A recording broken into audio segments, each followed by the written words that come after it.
Good evening, everyone, and welcome to the Trainee Pharmacist Induction webinar with Pharmacy Foundations. My name is Atif Sadiq, and I'll be making a start with the session in a few moments. Just to let you know, if you are joining the session, please can you kindly ensure that your microphones are on mute. And the other thing I would like to highlight is that this session is being recorded.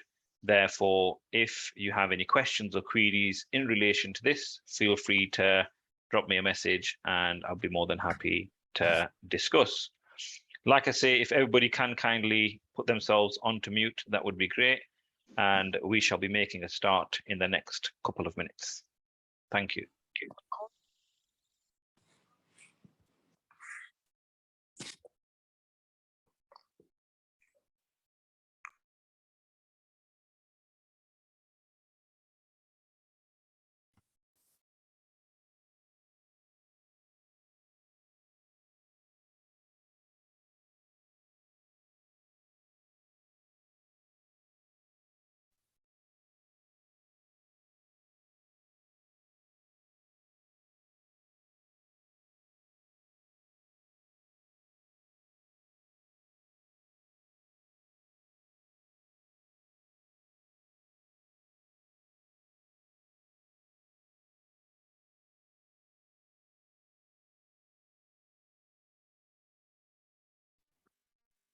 Okay, then let's make a start. I know there's quite a few people who are still to join, so people will be joining in the background. Like I say, welcome to the session and thank you ever so much for taking your time out this evening to join the Pharmacy Foundation's Trainee Pharmacist Induction webinar. This webinar will run from 6 p.m. till 8 p.m. and I'll just kind of go through what we have in store for you all this evening, as well as introductions from myself and from the speakers today. So without further ado, let's go ahead and make a start with our webinar this evening. So to begin with then, just a little bit of a background in relation to announcements. So things that I would like for you all to consider throughout the session in order for it to be valuable for both yourselves and obviously engaging at the same time. So here we are then, announcements for this evening. So if we can kindly ensure that if and when you are engaging in the session, your cameras are switched off throughout the duration of the session.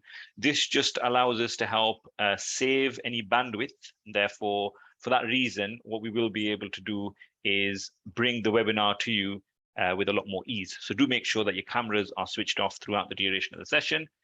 The chat functionality is the main form of communication between yourselves and myself, as well as the speakers. So do make sure that you are using this throughout the session. Obviously, you've taken your time out this evening, so you might as well make the most of asking questions and engaging with the speakers today. Just so I know that you know where the chat functionality is, if you can just give me a comment into the chat to say you're alive, kicking, ready, ready to go, that would be fantastic so that I know everybody is on the same page. So a couple of comments in the chat would be great. And in addition to this as well, obviously, to limit any interference from anybody's speaker, do make sure you are on mute throughout the session. Everybody will have questions, understandably, that's what you're here for, to ask questions, to make sure that you can get the most out of your foundation training year. Therefore, for that reason, do make sure you are respectful of each other's opinions when you are engaging in discussions. And last but not least, try to be present throughout the session. Feel free to, I know there's some football on today, so if you want to keep an eye out on the score in the background or whatever, feel free to do that, but try to be as present as possible. And yeah, the key thing is enjoy this evening because, you know, it is still part of weekend. Weekend is not over just yet. So enjoy this evening, pick up plenty of hints and tips, I'm hoping, from our speakers. And there we are. It seems like the chat functionality is also working really well for you all. The other thing that I'm going to just enable in the background, in case there's anybody who finds it difficult to keep up with my speed of speech, is captions. So I'll just enable some captions. And then this way, hopefully, you'll be able to follow us if, you know, you're having any issues otherwise. So captions, I shall now activate. and show captions. So hopefully you should be able to see these from the bottom of your screens if you are wanting to. Okay. Right then, so a brief introduction about pharmacy foundations before I get our speakers to introduce themselves for this evening's session. So Pharmacy Foundations, we are an independent training organization, and we consist of a variety of pharmacist colleagues from a number of different backgrounds, as you can see on the slide there. So generally speaking, our pharmacists work across a variety of sectors: community, hospital, general practice, academia, and our aim is really to kind of bring clinical content as well as other forms of content to trainee pharmacists, undergraduate pharmacists, postgraduate pharmacists. The key thing is learning and development opportunities for all. So as I mentioned earlier, my name is Atif. I'm one of the co-founders here at Pharmacy Foundations and also the head of education. But aside to this, I do have multiple other roles. So some of you might have come across me through my role as an assistant professor at the University of Bradford. And aside to this, also, I do work with Health Education England as a training program director for trainee pharmacists. And I'm also an advanced clinical practitioner in general practice. I think I'm getting a slight interference in the background. So for those of you who are just joining the session, please do ensure that you are on mute. So yeah, so that's me in a nutshell. And these are all the other people that work with Pharmacy Foundations, as well as an odd few shy people who have not been able to send in their profile pictures just yet. But generally speaking, the core team you will be able to see on the screen there. So as mentioned before then, Pharmacy Foundations, the key thing is helping the development of pharmacists at all stages. So we have a variety of different offerings available for undergraduate, foundation and postgraduate pharmacists. Things like that will concern, I guess, trainee pharmacists the most include our online revision course, mock exam, tuition, sessions like this for networking and for further learning opportunities. So there's quite a few different things that we do engage in.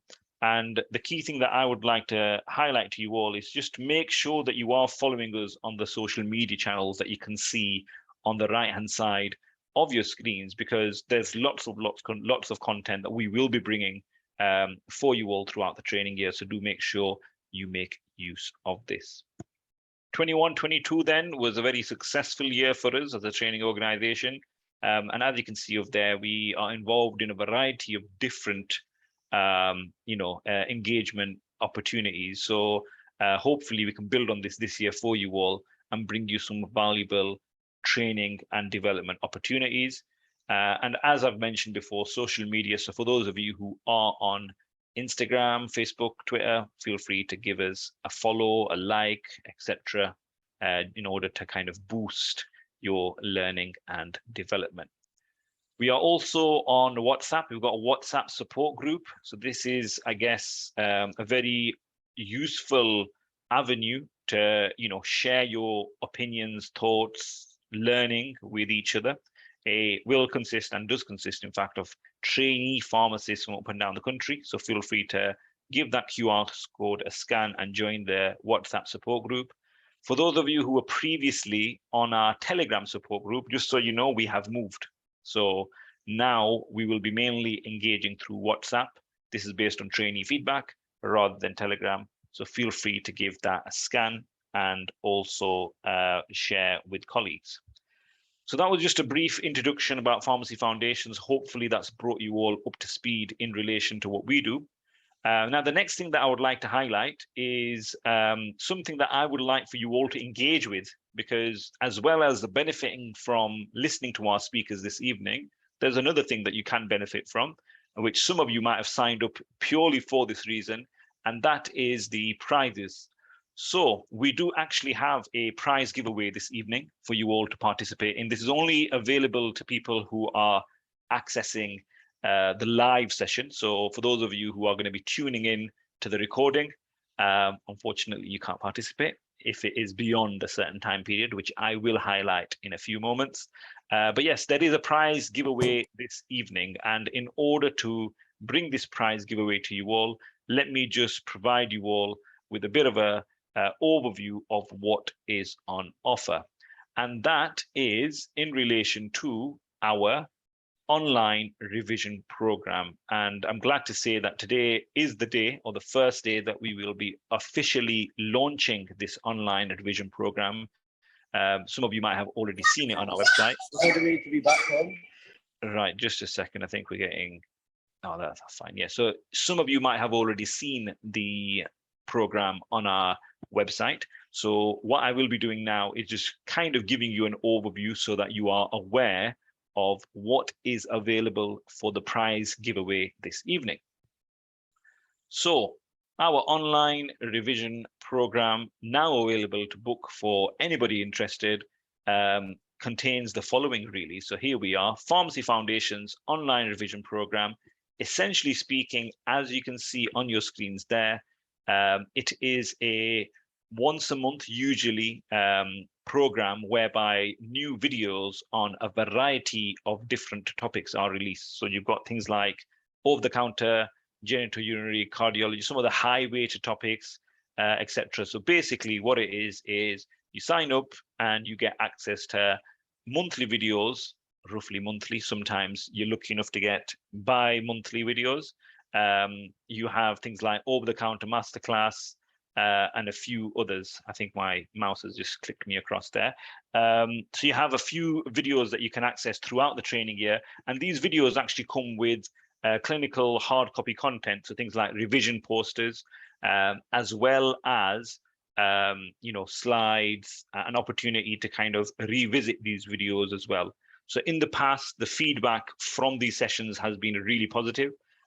So feel free to go ahead and have a look at this on our website. But the purpose of me launching the course today was just to kind of highlight to you all about what is available as the prize for this evening. And the prize for this evening is as follows. So for those of you on the live session, you do have an opportunity. 1 in 5 tickets can be won per person. Just gonna mute you guys that have just joined. Apologies. Please can we ensure that we are muted on the way in? So yes, so we've got 5 tickets available for our over-the-counter masterclass on-demand video and revision notes with posters. So this is the prize giveaway for this evening. So for those of you who are interested, then the way you would engage with this prize in order to enter, quite simple. If you're on Instagram, add something to your story about today's session and tag us in at Pharmacy Foundations is our account. Or alternatively, if you are on Twitter, then use the official hashtag of #annualinduction and mention at Pharmacy Foundations in order to register for your prize. So this particular competition is open up until 8 p.m. tonight. So you've got about an hour and 45 minutes to engage with the competition, and winners will be announced tomorrow. You can engage more than once, so multiple tweets increase your chance, multiple adds to the story increase your chance as well. And that's just something to highlight about our prize giveaway. So that was, I guess, a little bit of an introduction. And whilst you guys are frantically trying to follow us on Twitter, Instagram, trying to participate in the prize giveaway, what I'm going to do is I'm going to ask our speakers to kindly briefly introduce themselves, and then thereafter we will go ahead and dive into the content that we have provided or prepared, in fact, for you this evening. So speakers then, let's go ahead and start off first and foremost with Dahlia Winrat. So Dahlia is one of our speakers for this evening. Dahlia, do you want to briefly introduce yourself to the audience? Hi everyone, I'm Dahlia. I did my pre-reg in hospital. I did it at UCL Hospital, so very big central London hospital. It was definitely a crazy experience. And I did my master's at UCL as well. So yeah, just everything in the same area really. And I'm currently taking a little bit of a break from pharmacy. I'm in between like traveling and bits and bobs. So yeah, that's me. Fantastic. Thank you ever so much for that, Dahlia. Next, we have Maryam. Maryam, do you want to briefly introduce yourself?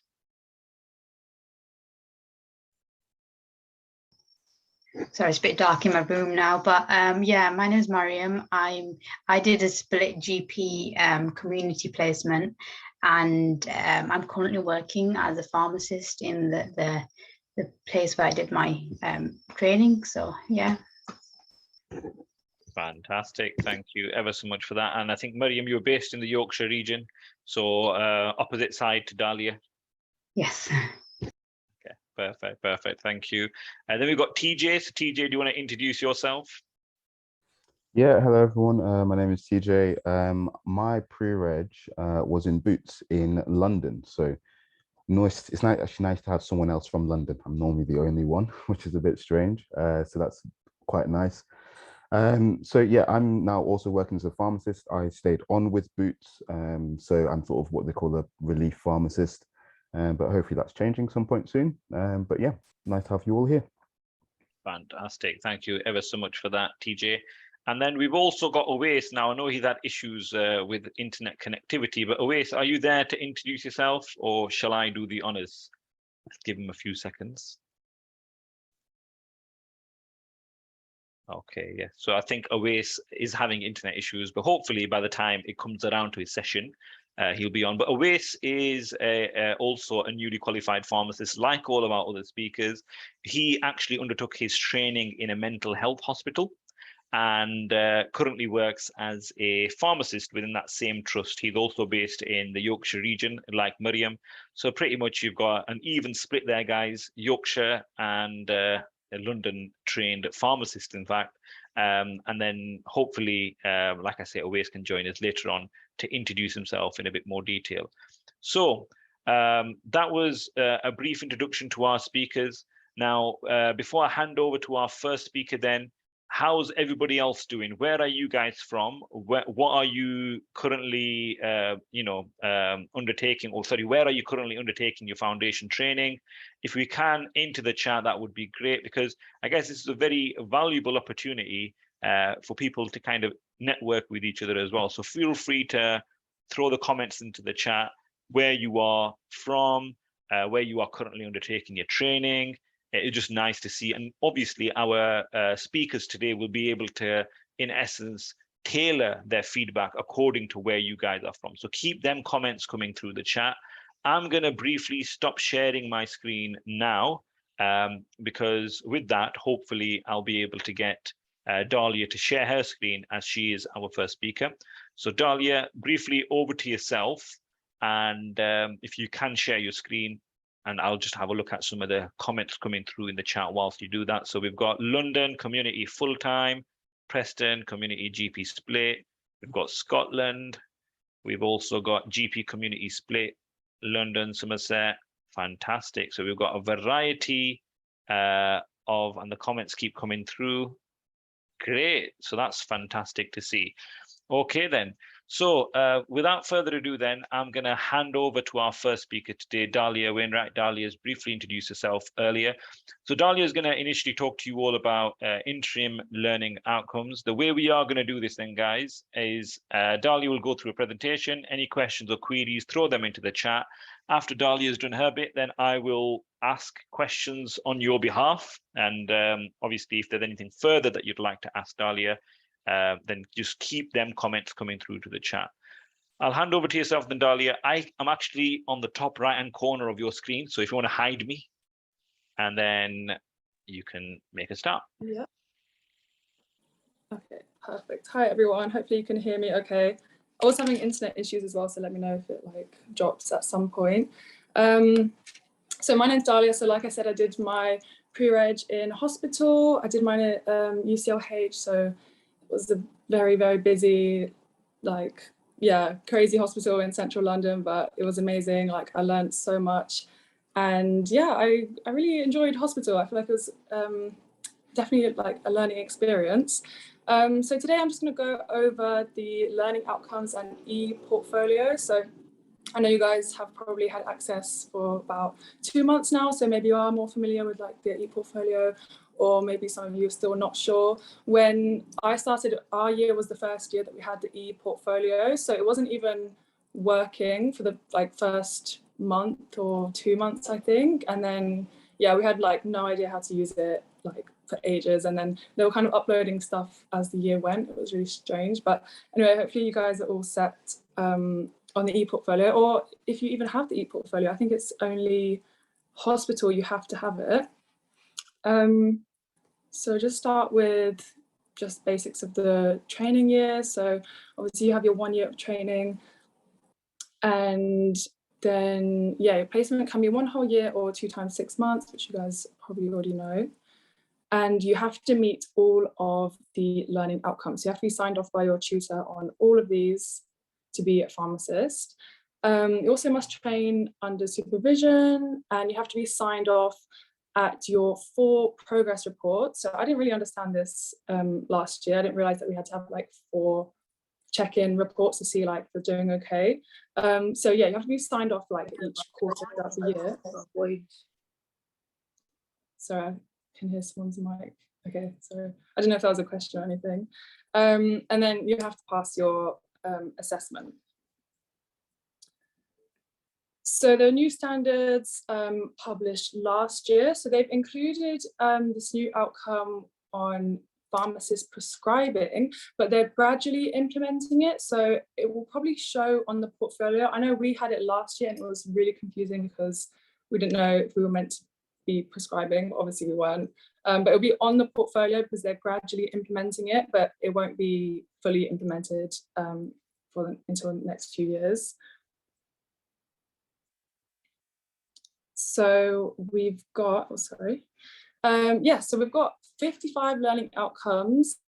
So most of them will have to be does. So you have to show evidence that you can actually do it, not just know how or show how. So obviously you'll start with knowing and then know how, and then you'll demonstrate, and then you actually have to do it. So like, you can't just say, I know how to do a health check or something like that. I know how to counsel. Like, you actually have to do it, and you have to be signed off as being competent as doing it by yourself, basically. So yeah, this is the new learning outcome that will probably be on the e-portfolio. Yeah, so this one will be on there. It will probably be grayed out. And then I just checked what the GPHD actually said about it. They said it's basically been removed, but they've added it on the portfolio so that they don't have to modify the number of the outcomes later. So it'll be on there, but it's not relevant. Well, it doesn't apply to you guys this year. Okay, so the learning outcomes were split up into different sections. So this isn't all of them, but this is just domain 1, which is person-centered care. So often this is like the most common one. This will probably apply to like everyday life. You probably should be applying most of these in like direct patient care anyway. So I think this was like the first few ones that I got to meet. Yeah, with like, basic things like demonstrate empathy. So like, yeah, basic communication and empathy, which you should be doing as a pharmacist. Then we've got professional practice. Again, these are ones that you'll probably use in everyday life. This is not all of them. This is just like a section of them, which I'm sure you guys have probably seen on your portfolio anyway. And then we go on to leadership and management. I found these ones actually a little bit harder to reach. I think you'll meet them more towards the end of the year. And then you've got education and research. This one only has a few right at the end. Okay, so I've just paused if anyone's got any questions so far, which I don't think we do.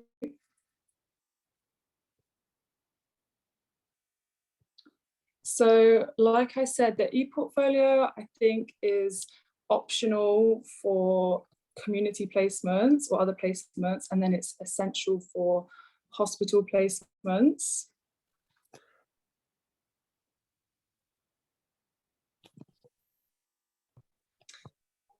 So if you guys aren't sure how to use the e-portfolio, there is a demonstration video, but I will go through some basic points just now. Okay, so hopefully by now you guys have all like logged into your e-portfolio, like you know how to kind of get around it, or if not, your tutor has shown you how to use it. So this is like some screenshots from the tutorial from NHS. So I'll just go through. So this part I found a little bit confusing. So basically the number before the slash is the completed evidences, and then the number after is like the total evidences like in that section. So it'd be like 4 done out of 11 created.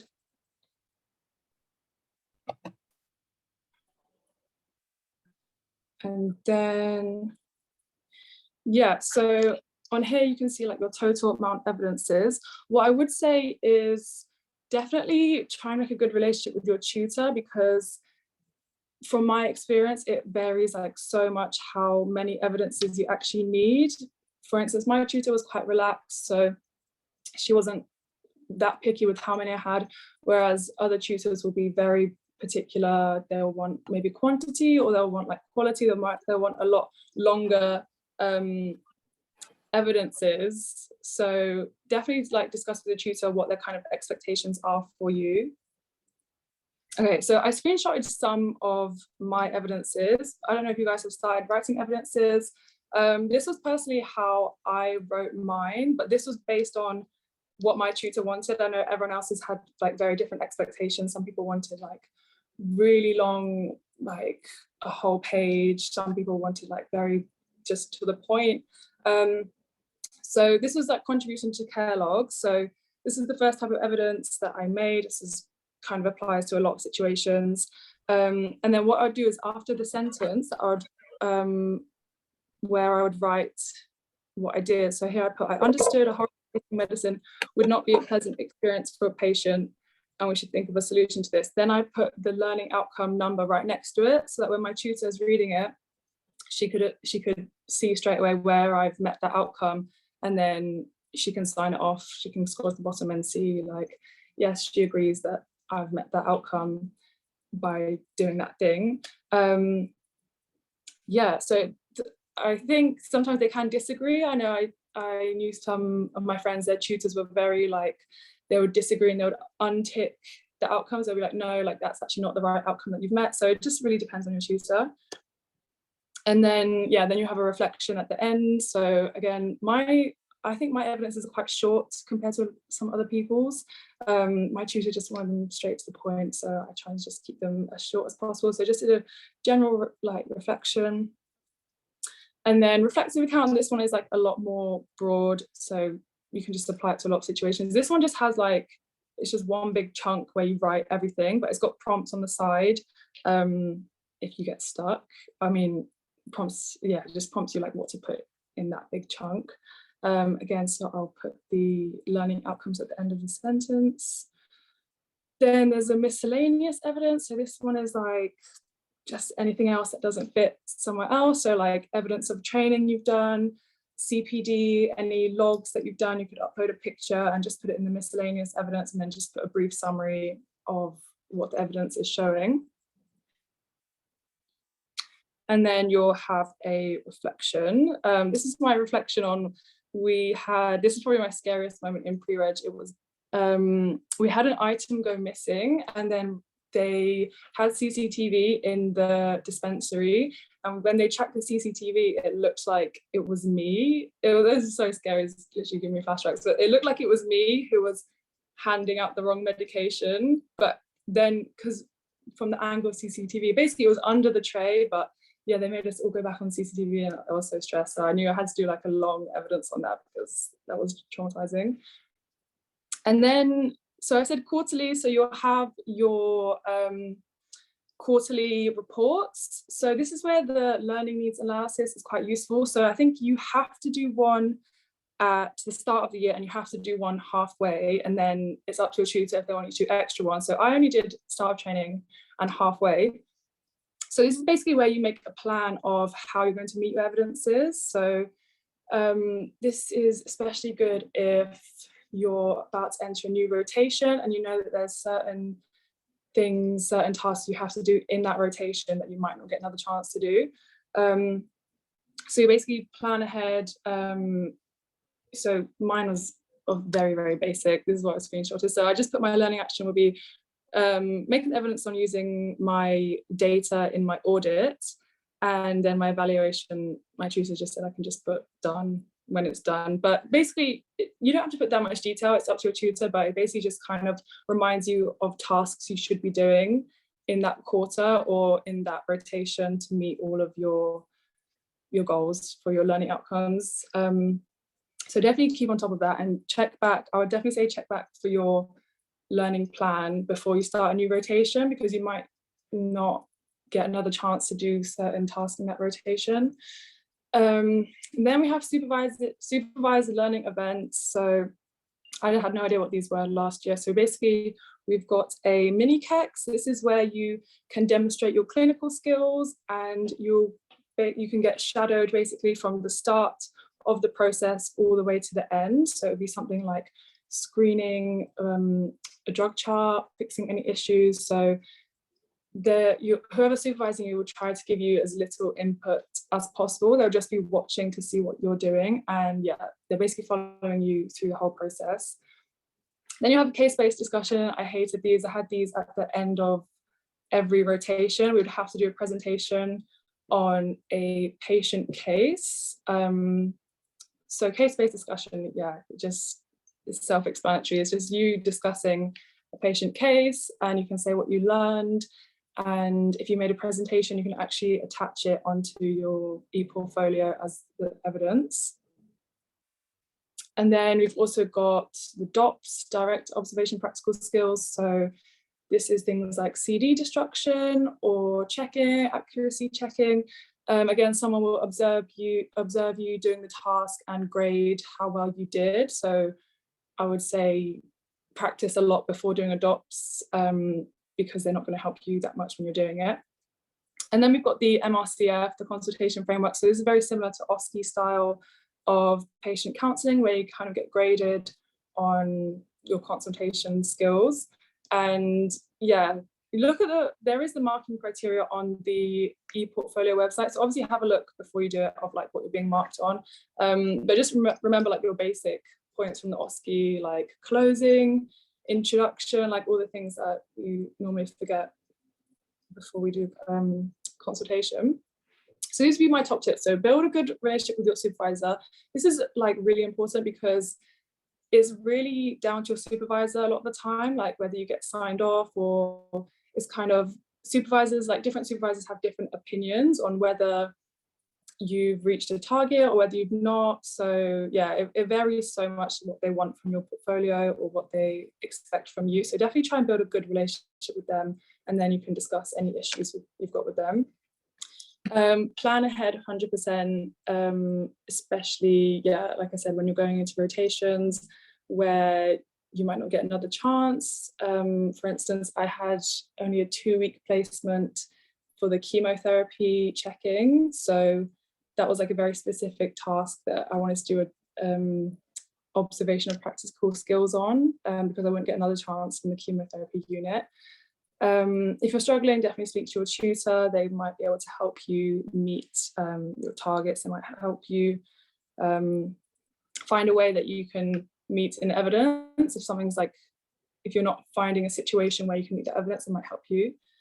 And yeah, make sure you're hitting your quarterly sign-off, guys, because I know some people actually didn't get signed off along the year, and it was a lot of stress. So don't just assume, that you'll definitely get signed off by your tutor.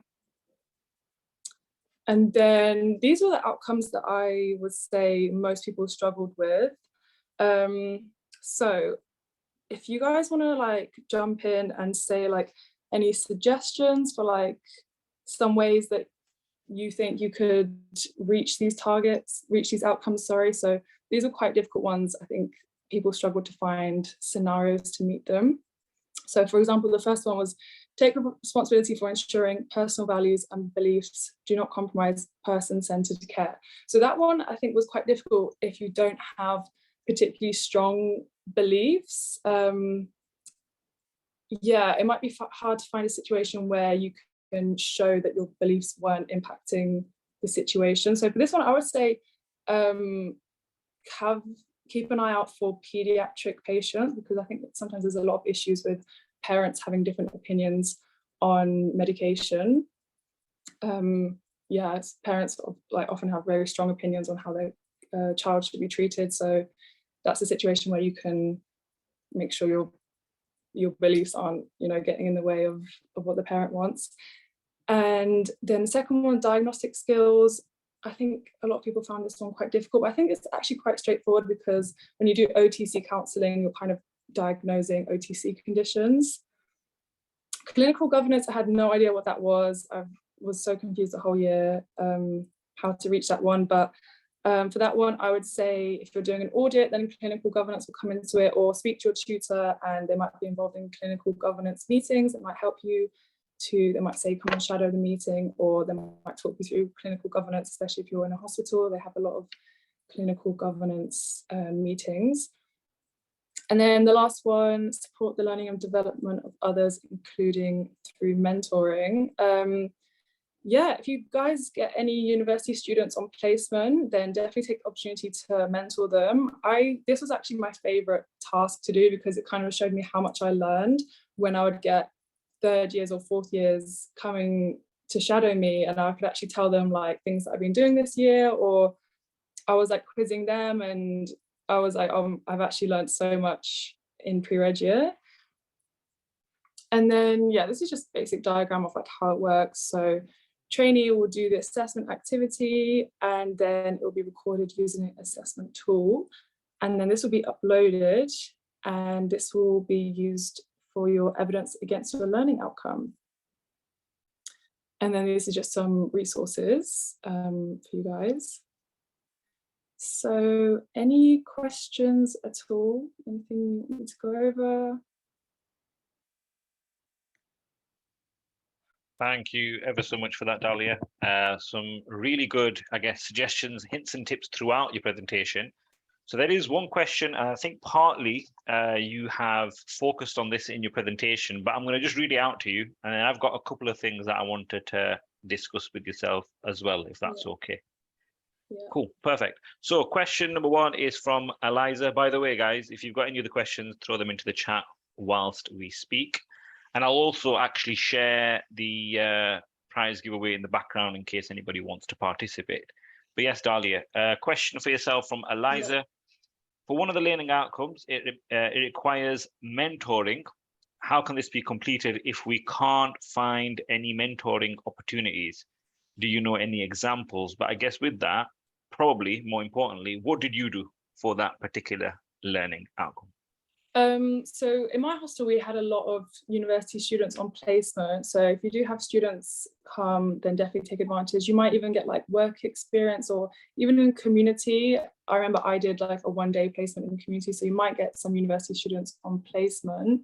If not, I would say even like other dispensary staff, like if there's anything clinical that you think you can teach them, or it says including through mentoring, but it's in general, it's just supporting the learning of others. So if there's anything that you can teach any other staff, or if you're in a hospital and you can, like, I don't know, tell a nurse something about a medication, I guess that would be helpful as well. I don't know, any other suggestions you've got? No, certainly. And do you know, like these opportunities, Dahlia, would you say they just come to you, or do you have to be kind of proactive? Was it the case that your supervisor just came to you and said, oh, here we are, and we've got a student, who wants a student? Or was it more like, actually, I want to do this because I know I need to get this learning outcome signed off? How was it? Yeah, so it was kind of at the start, I was a bit worried about reaching this outcome. And then when I heard like everyone's like, oh, we've got university students coming tomorrow, that's when I was like, I would love to like take them around and show them stuff and teach them bits and bobs. So yeah, it probably depends on your hospital. Sometimes they'll be like, you're looking after the students for the day. Other times you might just hear people talking about, oh, university students are coming, and then you can ask to show them around and things like that. So definitely like listen out or talk to people in the office. If there's anyone on placement, then you can help them out and reach that outcome. Fantastic. So being proactive, I guess, is quite key, would you say? Or yeah, definitely. I think definitely be proactive, especially if you're struggling to reach an outcome. Then definitely like listen out for opportunities that might come up. Perfect. And then the other thing, Dahlia, that I was going to ask was, because obviously like you guys were the first year group to use the e-portfolio, and I'm guessing it must have taken a while for you to get your head around this. But like, because there's so many different learning outcomes that you have to meet, what would you advise people to do? Like, when should they start doing them? Right now we're in October. How much should they have done? Is there like a good way to do it, would you say? I would say start as early as you can. So you can definitely start with some of the basic ones, which is like communication, like things that you'll be doing every day anyway. You can definitely start making evidences on them just to get them out the way, like the easy ones at the start. So yeah, definitely start early if you can. And also the learning needs analysis, LNA, I found that actually really helpful to kind of plan how I'm going to meet the targets, meet the outcomes, because you don't want to leave it all to the end of the year, like when you've got revision and then you realize that's an outcome you should have done in the previous rotation, where it's something that you might not find again. So definitely use the learning needs analysis, I think, to plan out how you're going to reach the targets. But I guess there's no like right or wrong, like you should have done this many by now. But yeah, the more you do earlier, probably the better, because it gets a lot more stressful later in the year. Yeah, and we're going to talk a little bit about the learning needs analysis later on. I'll have a little bit on that. But one of the things that you mentioned there, Dahlia, was start as early as possible if you can. So can being the key word. Did you do it quite early on, or were you one of those where you thought, actually, I'll leave it till later on? Because obviously in hindsight, you're giving these guys that advice, aren't you? But whereabouts did you start it, and do you feel like, what do you think about that?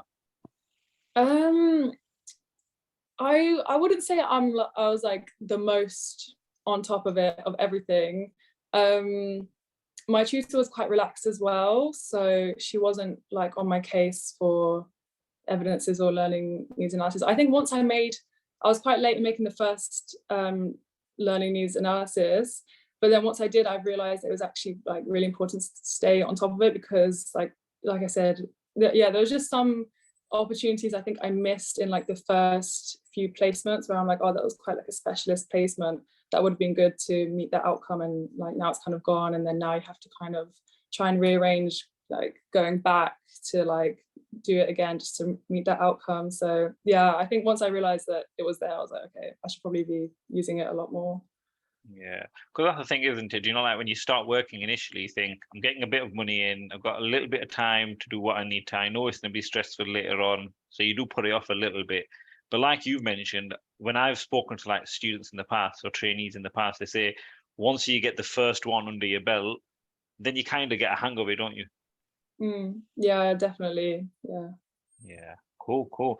There's another specific question in the chat about going over how to add the evidences on the different groups of the portfolio. I think that could be something that I guess we could cover separately as pharmacy foundations, because otherwise it'll be quite didactic. But the last thing that I wanted to ask you then, Dahlia, was there anything further, because I know these guys will have a few other sessions now with other speakers, that you would like to add to, it doesn't necessarily have to be about learning outcomes. It could be about anything in particular that you would like to add about the trainee or training year per se, in terms of hints, tips for our listeners today. I think from learning from my mistakes, I would definitely say, I don't want to scare you guys now, but start revision early, because that was what stressed me out so much at the end. Like I always thought, oh, I've got more time, I've got a little bit more time, but it adds up. And especially I think because my year, the last 2 exam years were online, so I think my revision wasn't like as high quality as like it should have been. And then yeah, this was kind of the first like in-person exam I was doing in 2 years, so it was a big shock again to have to remember that much stuff. But yeah, that'll be my only tip, but not to stress too much, because trust me, like it will all come together in the end. Fantastic. So Dahlia, you've got a fantastic TikTok account, and also you've got, I think it's an Instagram, I'm not too sure, maybe I'm wrong. But do you want to share that with everybody? Because Dahlia does some fantastic short videos on a variety of different things. I think part of it you're going to get envious because she's traveling here, there, everywhere. So yeah, maybe ignore that part if it's getting you down. Yeah. But yeah, nevertheless, do you want to share that with these guys, maybe into the chat and also whilst you're on the call? Yeah, today? sure. I'll put it in the chat. Yeah, I made a little pharmacy TikTok just to, I guess, entertain myself, also help my revision. So I'll put that in the chat for you guys. Post sometimes revision videos on there as well. Fantastic. Well, thank you ever so much for this evening, Dahlia. Pretty certain everybody that's on the call today has really enjoyed listening from you. Obviously, this session is being recorded, so people will be continuing to learn lots and lots from what you've said. But yeah, I hope you have a great evening. I think you might be in the background, you might not be. That's in, you know, she might be in the background, guys. If she's not, then you've got her social media. She'll put it onto the chat. Yeah. Yeah. Thank you so much for having me. Perfect. Thank you, Dahlia. Take care. Righto, guys, and hopefully you enjoyed that. How are you all feeling at this stage? I know you've been maybe either sat down, if you're like me, for a while. Maybe your legs are getting a little numb. If they are, feel free to stand up, jump around a little bit whilst we get our next speaker lined up for you all. Just a few comments in the chat to let me know how you're feeling would be great. And what I will do is hand over to our second speaker for today, which I believe is... Just bear with me a second. I am having a look at my running order. It will be Awais. Now, Awais has rejoined us. Hopefully his internet's going to stay strong. So if, Awais, are you okay to introduce yourself whilst I get your slides ready? Yeah, I can go. So my name's Awais. I'm also an ex-pre-reg trainee in hospital. I did a full year at the Infirmary.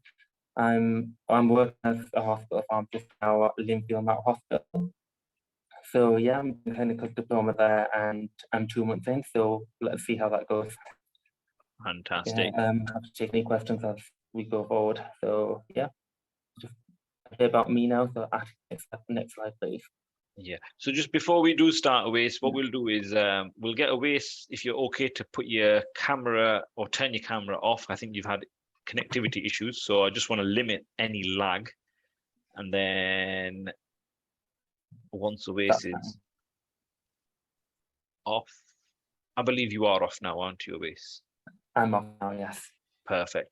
So what we'll do is when you're ready, Awais, just let me know and then I'll move on for you. And yes, over to yourself. And hopefully, guys, you can also populate the chat with questions and we'll get them answered for you as we go along. So over to yourself, Awais. Yeah, so next slide, please, Ati. So just about me so far. So I did my undergraduate studies at the University of Bradford. So I started in 2017 and I finished in 2021. I did the continuous program, and whilst I was working, I worked as a dispenser at an independent community pharmacy. I then moved to Boots as well. I did that for 2 years, and I did that by my pre-reg, Bradford Royal Infirmary. I wanted to have a bit of balance between hospital and community without actually doing a split placement. I always wanted to know hospital. That's what I wanted.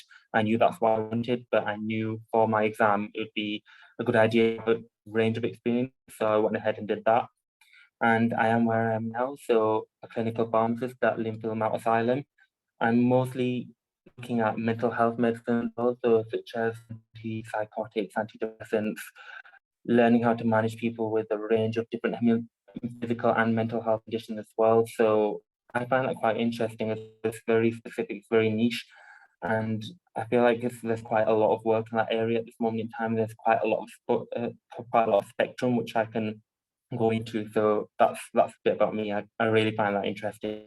And on the side, I am looking because, as I'm sure you're all aware, the rates are really high right now, and it's good to make the most of that. Next slide, please, Ati.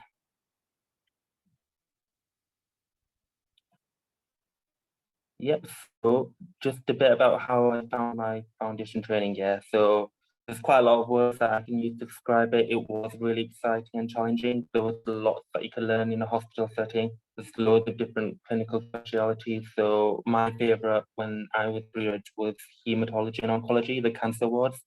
They were very specialized. There's lots that you cover, lots that you don't really think about as a pre-reg until you're actually on the wards. You don't really know what the patient's like, how they feel, what's in their best interest. You just normally think, okay, this is the medication, this is what they need, but you don't really see it, really understand how important and how it impacts the patient unless you're actually on the ward and you see how it's given, and it's just a different experience whilst you're there. It's very enjoyable as well because no 2 days are the same. You're not repetitive in your job. It's not like you're doing the same. It's not mundane. You're you're challenged, but you do enjoy what you're doing as well. It's demanding, like I said earlier on, because as you're aware, the NHS is really stretched. At the same time, it is rewarding. At the end of the day, you feel good about making a difference. You do build a lot of relationships with the healthcare professionals as well, with doctors, nurses, and specialist diabetic nurses as well, in my case as well, because I spent a lot of time in the cardiology ward. And you do keep in touch with these people as well, even after pre-reg, and that's quite useful. It's quite helpful as well for your future. So it's definitely something worth considering. And it does open a lot of doors for you in the future. If you do ever want to go down the independent prescribing route, if you do want to specialize in a certain area, I definitely recommend the hospital. Just the next slide, please, that is. So just a couple of hints and tips just to get you through the year as well. One thing I found a bit challenging in hospital was working on the night rota as well. You may or may not have come across that.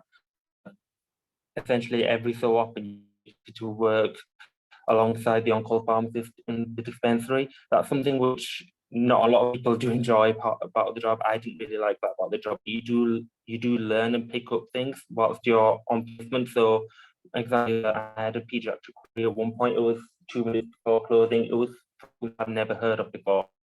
But I did my research. I looked in the data bank. I looked in the BNF and all the relevant resources, and I actually learned a lot about this patient and a lot about the case that they were studying, which they were suffering from. So it is a challenge, but it is what you make of it as well. So you can see it as a negative, but if you make the most of it and you do think, well, how can I benefit from this? It can actually be very positive and very constructive for your growth. So I would say just bear that in mind. And I think like that, what was mentioned previously as well, submitting a certain number of evidence a week, that's always going to be a challenge, especially in the hospital setting. It is stretched and it is quite demanding, but if you do keep on top of it, like we mentioned previously, it is going to be rewarding in the end, because as your substance is, it's like a tick box exercise. You've got more time at the end to study the exam, and it's not going to build up. No one's going to say that you've not done any work, you've not been on top of things. So just keep on top of it, guys. It is a bit challenging at first when you're finding your feet, but I would say just stick to it. And you might feel overwhelmed at times as well, because it's very different to community. If you guys ever work part-time on the weekends in community, it's very different.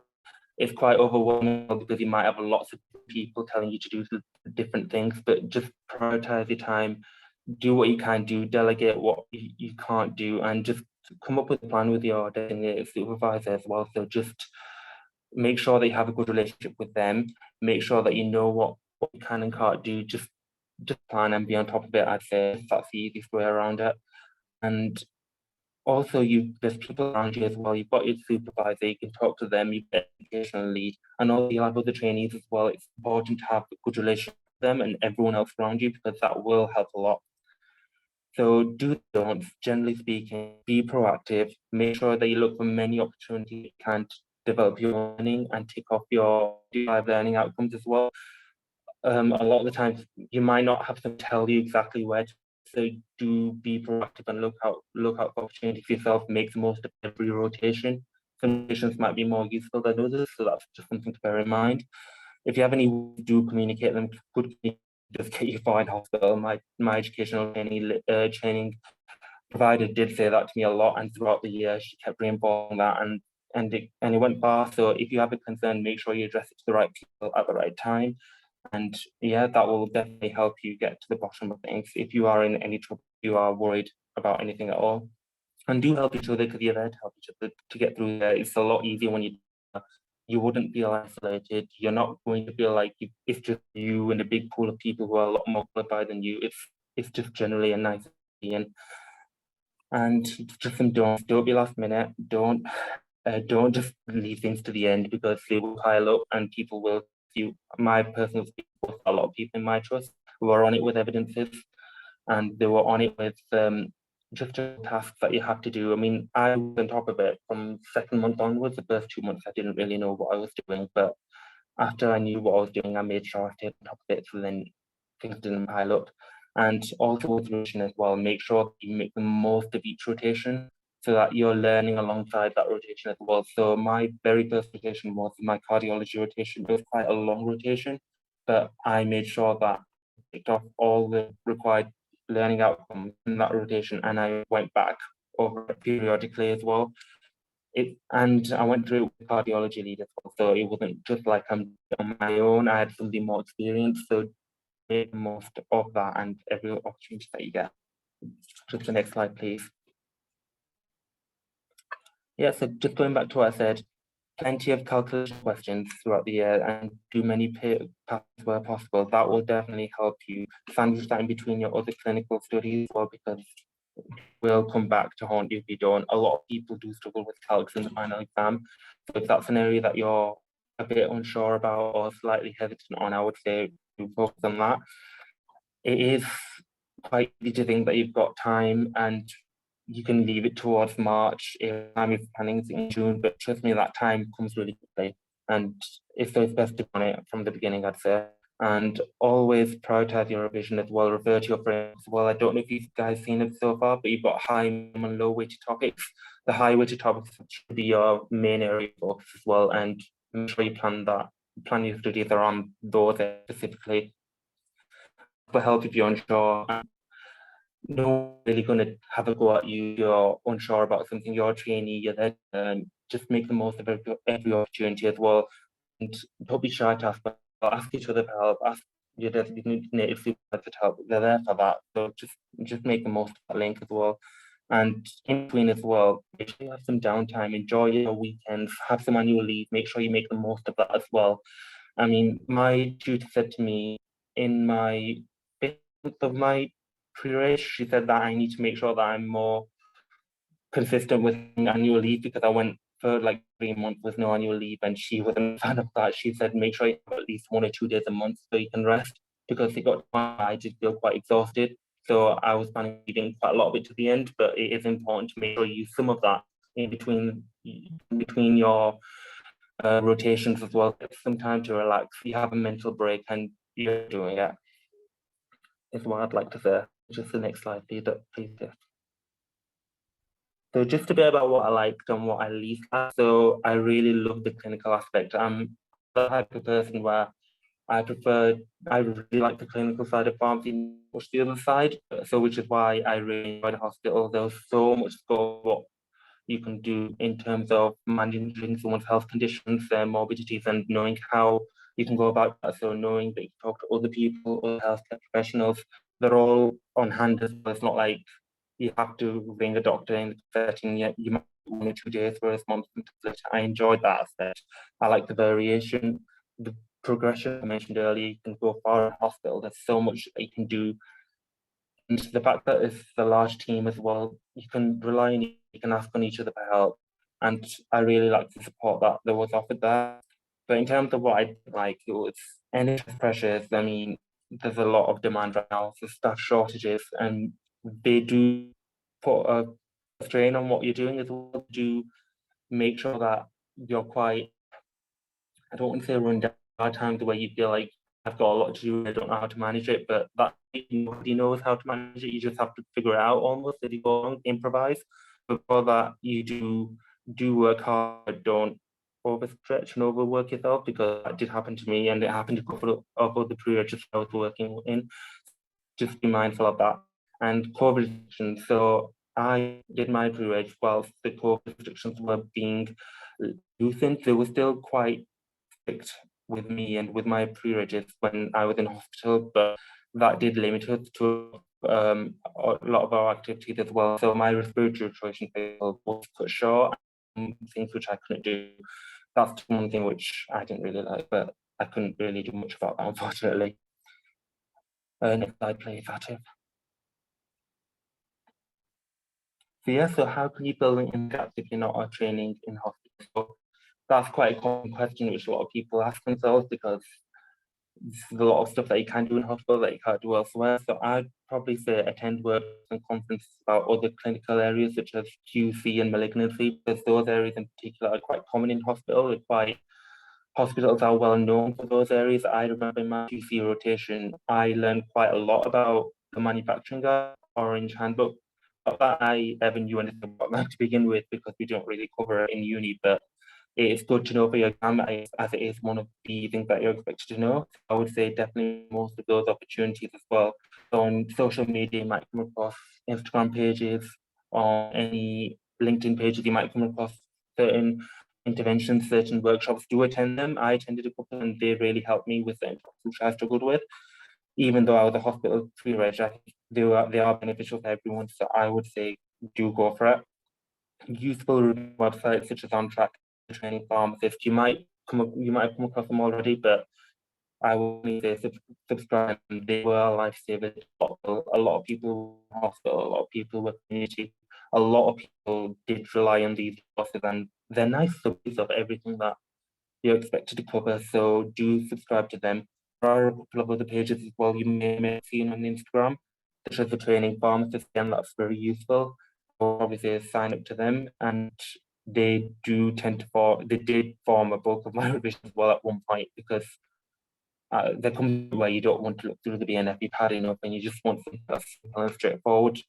And those were my go-to websites, so I would definitely stick to them where you can.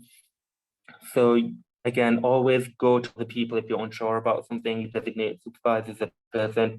Make sure you have a good relationship with them as well. So establish early on what they want and what they expect from you, and make sure that you do the same as well. So then you can work together almost. It's in your best interest to make sure that that works out. So I definitely say make sure that you do that, and also talk to a designated supervisor as well on how you can close it between your knowledge and someone else who might be working in a hospital and you're not. So they might have more experience in the setting. They might have worked in the hospital in the past. They might have knowledge already and they pass it on, that sort of stuff. So make sure you do that. And I said it earlier on, proactive. Make sure you share your knowledge with others, and make sure that you keep on top of it. Hospital pre-regs might not know something like community pharmacy community pharmacy pre-reg. So just bear that in mind. Nobody knows everything. Neither of them are perfect. They're both good in their own way, but both hospital pre-regs and community pre-regs can learn each other. So don't see it as a bad thing. I'd say. So next slide, please. And I believe that's all for now then. Thank you ever so much for that, Owais. So yes, as before, guys, do make sure you are participating in the prize giveaway. Thank you ever so much for that extensive explanation of, you know, all the different resources available. But in addition to what you found easy, what you found difficult, I'm certain that our listeners today have benefited. So Owais, I'm just going to have a look at the chat to see what kind of questions have come in relation to the section that you've done. For those of you who haven't yet sent any question through, feel free to send them through. That would be great if you can do these in the background. But Owais, I guess my question to yourself is in relation to, I guess, situations that might end up throwing you off your foundation training year. Because you mentioned at one point things like if you're working in a hospital, sometimes you have to do a night shift. I guess for those of our listeners today, sometimes they might have to do like a weekend shift if they're working in a community pharmacy, or sometimes some pharmacies are open till late, so you have to do a late shift.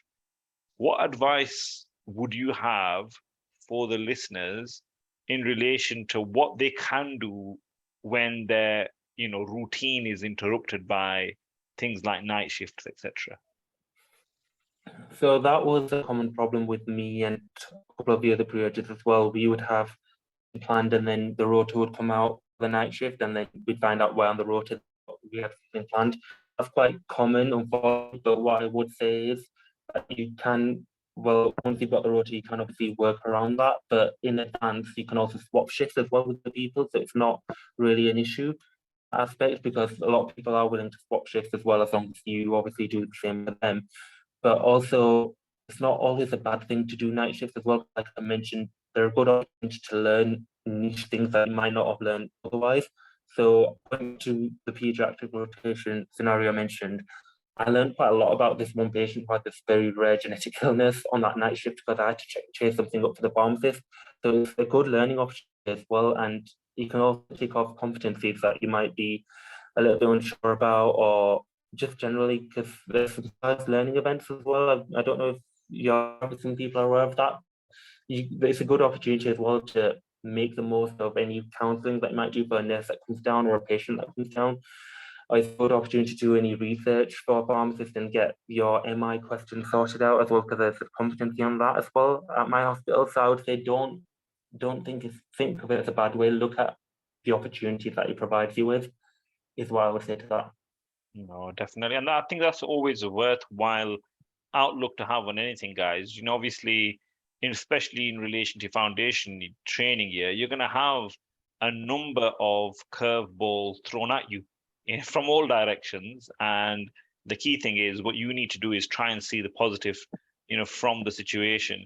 So often, when you have got a night shift or you have to work a weekend, to be fair, it's probably the most important time for learning to take place. Like Oasis has given us an example of a situation whereby he had to look into a rare condition. You wouldn't have had that opportunity otherwise.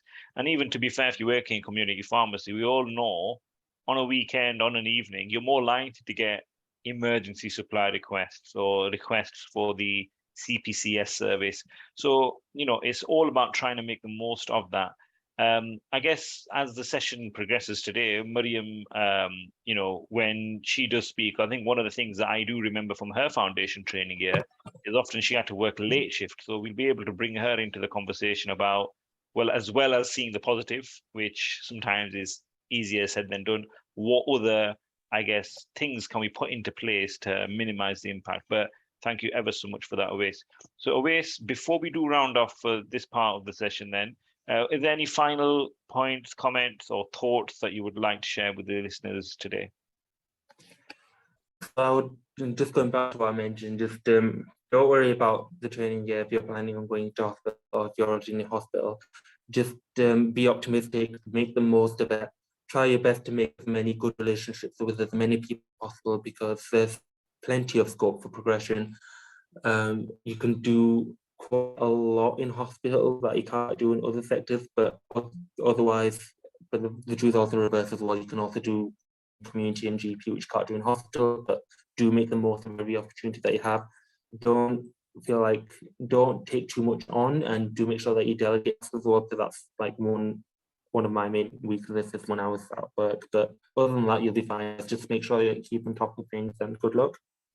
Fantastic. Thank you ever so much for that, Owais. You've been fantastic. Feel free, if you would like to, you don't have to, obliged, to leave a social media handle or something into the chat if our listeners want to get into touch. But yes, thank you ever so much. And to our delegates, hopefully you enjoyed that. So I'm going to stop sharing the screen for the time being, guys. I'll bob my camera back on because previously it was affecting connection on Oasis' part. How are you finding the session so far? Give me some comments in the chat, please, because I'd rather be speaking to people that are available to speak back, or maybe even available to take in what we've got. It's nice to know that people are listening. Otherwise, it's just a blank screen. So let me know how you're feeling currently. Questions are key. You're taking out your time on an evening, on a Sunday evening, so get them coming through into the chat. I've got a couple of comments in the chat, which is great, but keep them coming through. If you don't want to write anything, just bob us a smiley face or a thumbs up or something like this, just so that we can keep you guys engaged on that front. Fantastic, fantastic, fantastic. Okay, then. So next speaker for you all is Maryam. So Maryam is going to hopefully be able to share her screen, and also she'll be able to share her slides as well with you all. I'll let Maryam introduce herself. I'll also just remind you guys, not many people have full-on engaged with the prize giveaway. So for that reason, actually, if you do engage with it, you're more likely to win a prize. So feel free to throw your hat into the ring. Just go ahead onto our Instagram or Twitter pages and engage with that. And let's go ahead and get Maryam to share her slides and introduce herself.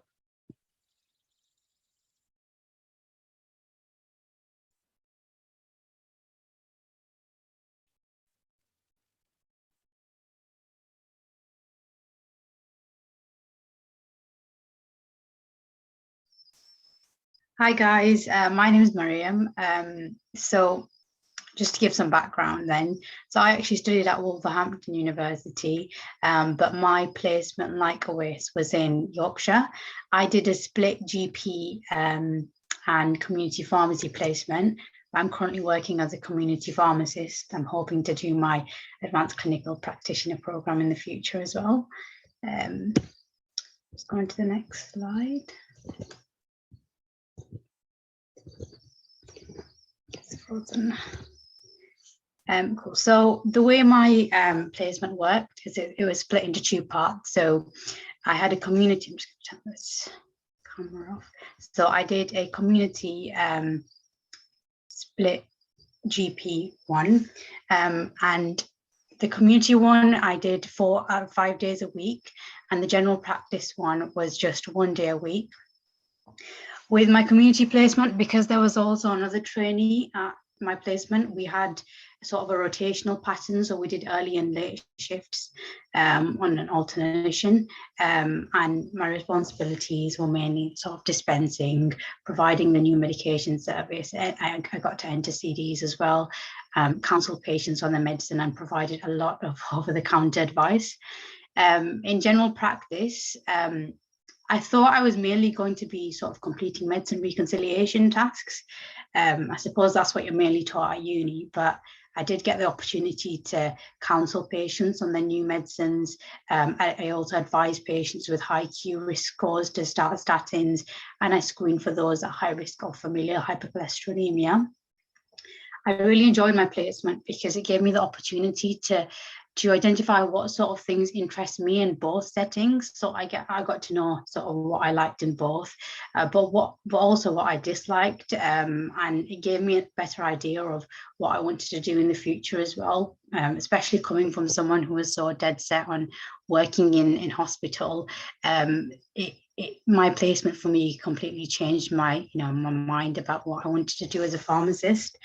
So that was quite useful. In terms of, just go on to the next slide. So in terms of how I managed my time and stayed organized during my training year, I did quite a few things. One of the things that I've always done throughout uni, and I did during my training year as well, was I printed out a calendar and kind of stuck it to my wall. I noted all of the key dates, so things like, when your key checkpoints are, when your revision sessions are, and that kind of got me prepared and mentally prepared, and how to prepare for those sessions, and made sure I was aware of what was coming up, because obviously when you do your training, it can be quite overwhelming, especially at first. So it's good to just be organized, I suppose. Another thing that Awais discussed, I know, was the alternating between early and late shifts, and the late shift does come with a lot of rewards. I won't lie, but the way I sort of planned my study was, I did struggle initially anyway with revising during my late shifts, especially after the exhaustion of doing the late shift. So I decided early on that I would do my high weighted topics on the weeks I worked the early shift. And this was quite good for me because I felt like, I could spend more time on those topics. I didn't feel like overwhelmed as well. So it's really important that depending on what your timetable looks like, you plan your revision according to it. I can't stress that enough. And in fact, I wish that I knew that earlier on as well. Another thing that I did was, for my first 6 months anyway, I decided to use my study hours, and in fact, Atif kind of advised on this, and it really did help, was to use my study hours to just record evidences and occasionally practice calculations. So I just focused on this, and I didn't really start to think about revision until the next 6 months. So, I wasn't stressing myself out about the exam, early on. And I think Dahlia spoke about this as well, but just with the evidences, I would say to, not cram it until your checkpoints are due. Make sure that you, especially initially, you're adding around 2 to 3 evidences, I would say, per week, because for me, it meant that I wasn't, cramming, and also while I was actually on placement in these settings, I was either making mental note or I was writing down sort of what things I could base my evidences around. So it just means you're less stressed out when it comes to writing these and adding these to your portfolio. I also created a to-do list for my study hours for the first 6 months. And so this was quite good because I decided how many evidences I was going to do for my study hours, and also like what sort of calculations I was going to practice, because calculations is something that a lot of students tend to leave for the last few months, but I would definitely recommend, especially if it's something that you've not revisited for a long time, to just keep going back to. Another technique that I used during my revision, which I thought was quite useful, was this technique called the Pomodoro technique.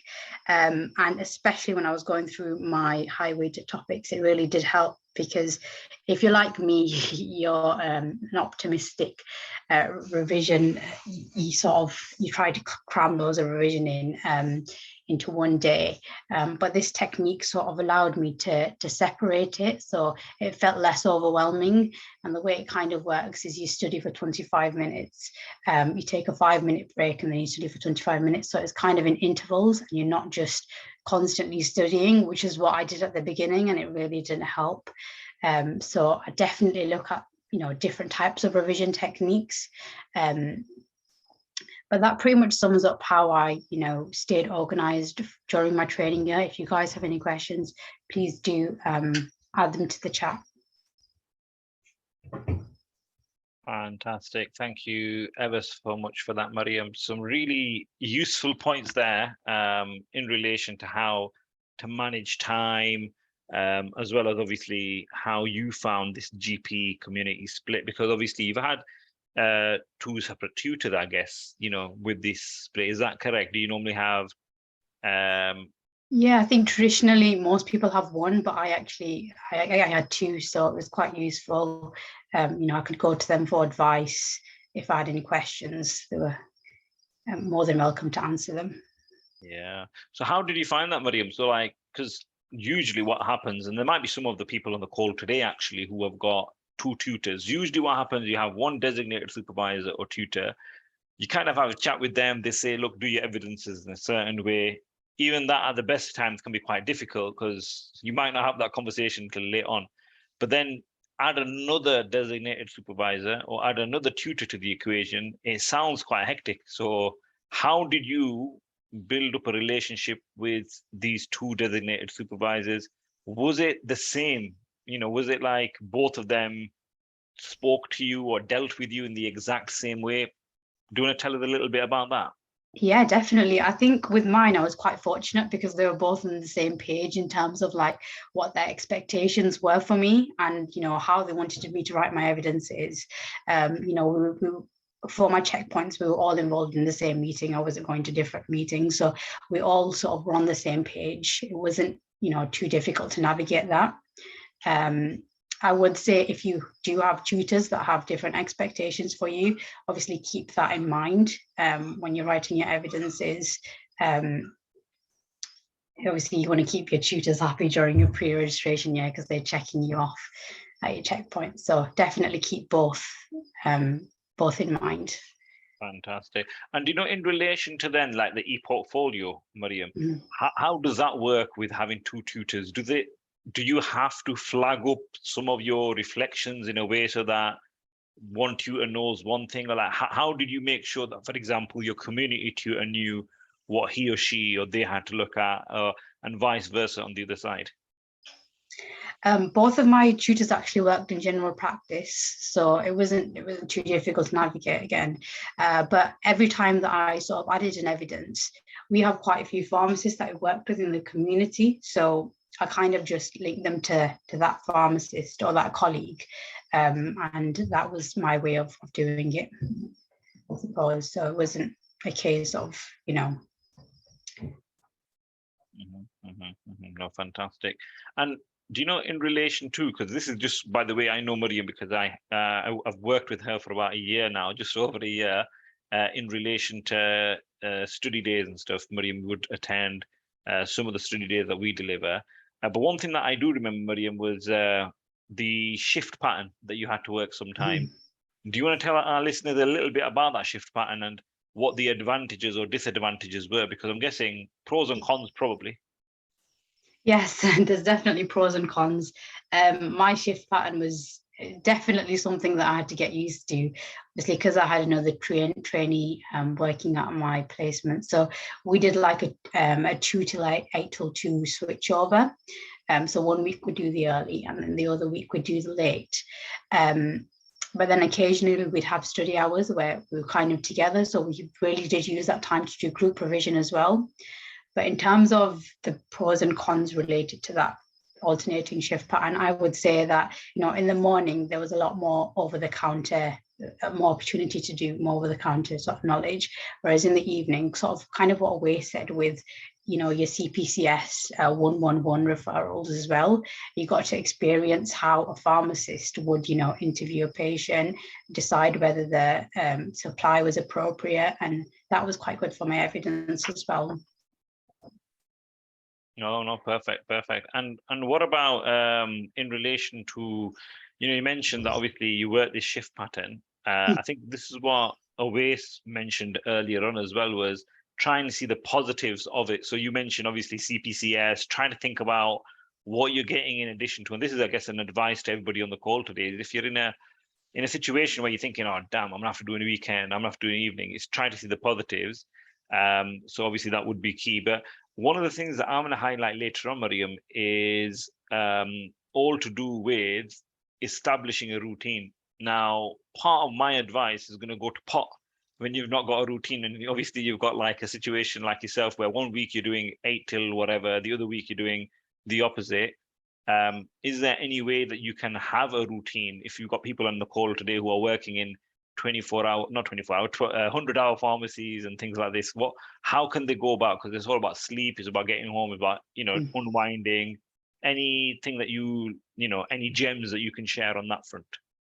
Yeah, definitely. I think obviously, you know, it all comes down to staying organized, planning what topics you want to cover during the weeks as well. Like I mentioned before, you know, how I kind of saved my high weighted ones for the early shifts because I just couldn't work.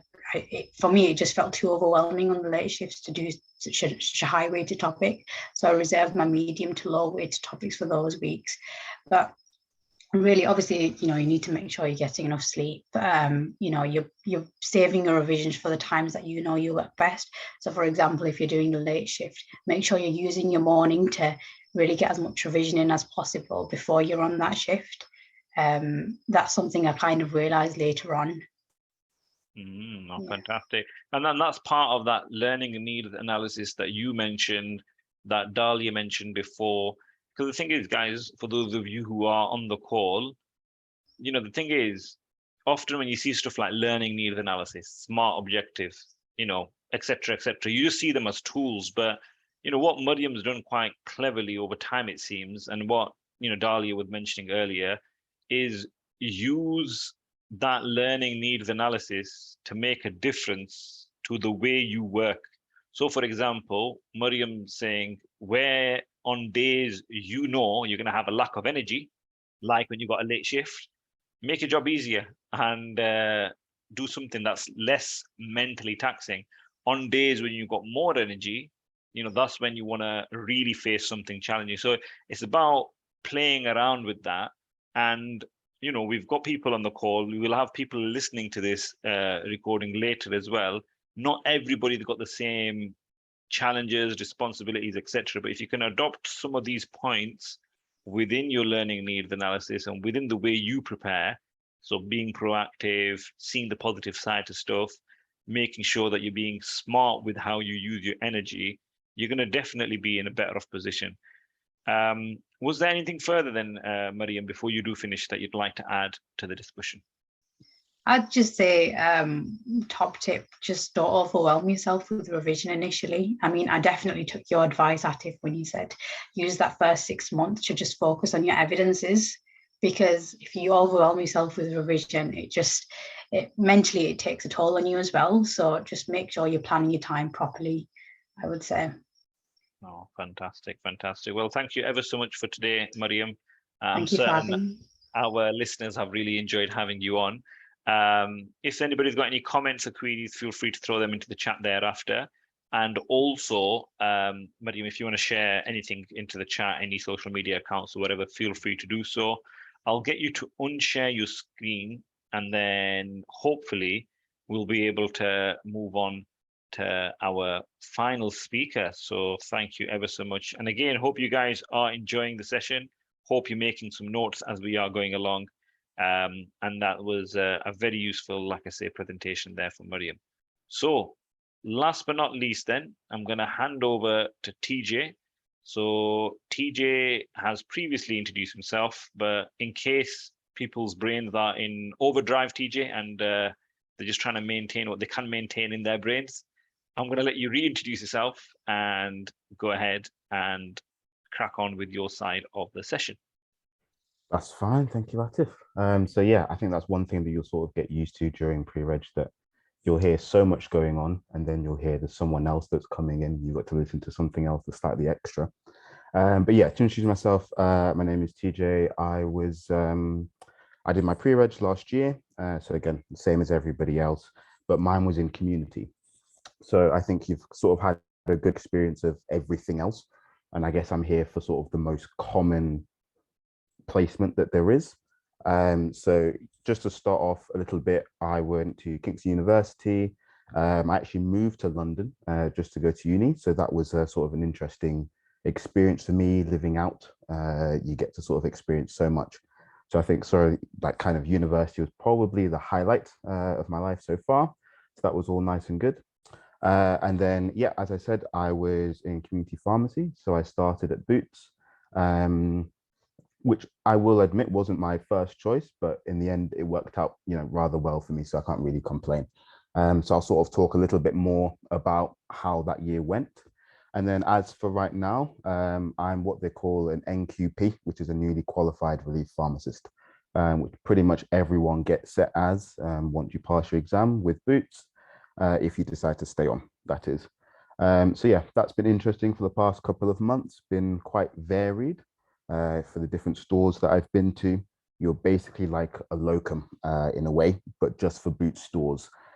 So you're on a little bit worse pay than the good rates, but you get to experience quite a lot, from different size stores to small to large, and all the different things in between.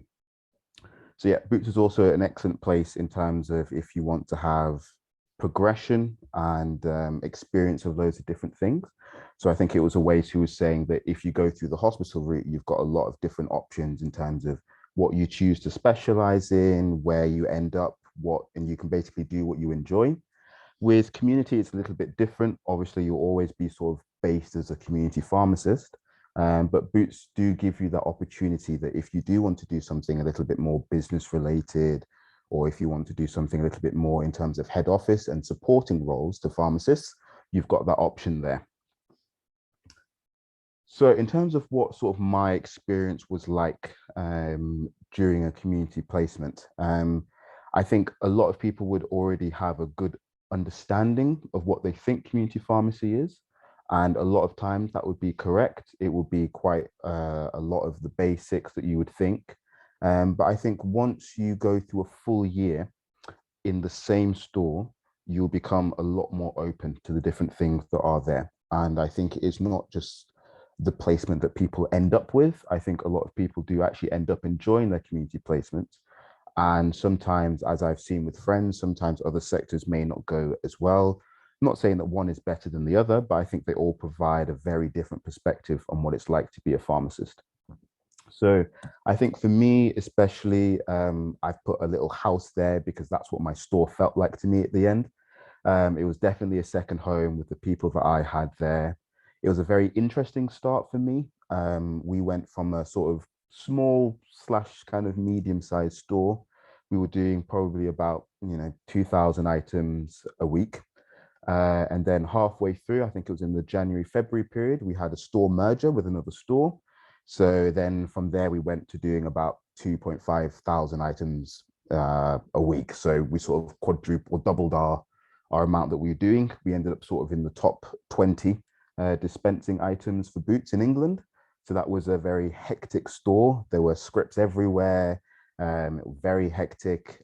So very interesting sort of how to manage yourself in an environment that isn't straightforward. So a lot of providers will make sure that there is a plan structured in place, which Boots definitely did. But on a community level, each store is so different and you'll experience something completely new in every single store that you go into. So what I would say for me, the biggest thing was teamwork within that store. I had an amazing relationship with my tutor, who I was lucky to keep throughout the entire year. I then had a new manager that came in the second half of the year as well with the merger. And honestly, I don't think I would have got through that year if it wasn't for the two of them. I still, even to this day, when I have any issues, I'm, calling them on the phone, walking into store with them whenever I have a day off, even if it's just for something that I need to catch up on, or whoever else or whatever other problems I might be having. That was, a godsend for me in terms of how that store worked. And I guess one thing I would say, which I had a good experience of, community, you will understand that, as I said, each store is slightly different. And if you're at a very small community, you may realize that, okay, I don't have many people in my team. It may be myself as the pre-reg, you've got your pharmacist and maybe one or two other staff in there, and you sort of look after that store for the entire week. So that was sort of what mine was like at the beginning. And then I sort of transitioned into what a big store feels like, where you have 6, 7, even up to 10 people working at a time, and you're all trying to work towards the same goal. And it can get very hectic. People can be stepping on each other, and how you interact as part of that team becomes a big way to how your pre-reg is. Because at the end of the day, you've got to find where you fit in this hierarchy, because it's quite difficult. You go in with very little knowledge of the store, what the area is like, but you're supposed to sit yourself as sort of second to the pharmacist or second to whoever that manager is. And that is your role within the team. And it can be quite difficult initially at the beginning to see yourself in that position.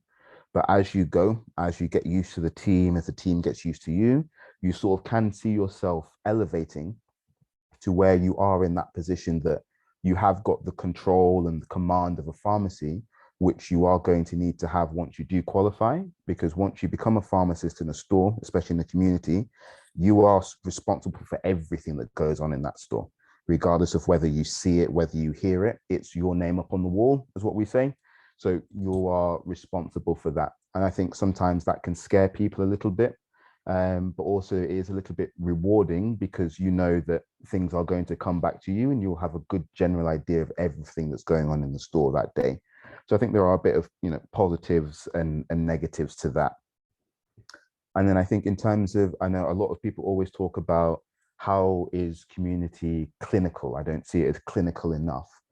And I don't really want to go with the cliche phrase of it's as clinical as you want it to be. I think there are opportunities in there to have that. A lot of it will come from the prescriptions that you see daily, and you can sort of use that time. Anytime you're dispensing, you can be like, what is this drug? What class is it? How does it work? And you can sort of piece together a prescription and see, okay, I've seen certain items that the patient is on. Can you try and work out the medical history of the patient just by the medications that they're on? And sometimes you can actually sort of lend yourself to that, especially when you're seeing that prescription every single month or every single 2 months, and you see what items are added, what items are minus, and you can sort of build that picture of what the patient is going through. So that, I think, that is one way in which you can do it. The second way is in the services that you provide. So I'm not sure how many of you know in terms of the NHS long-term plan, or in terms of what services are offered in each community pharmacy.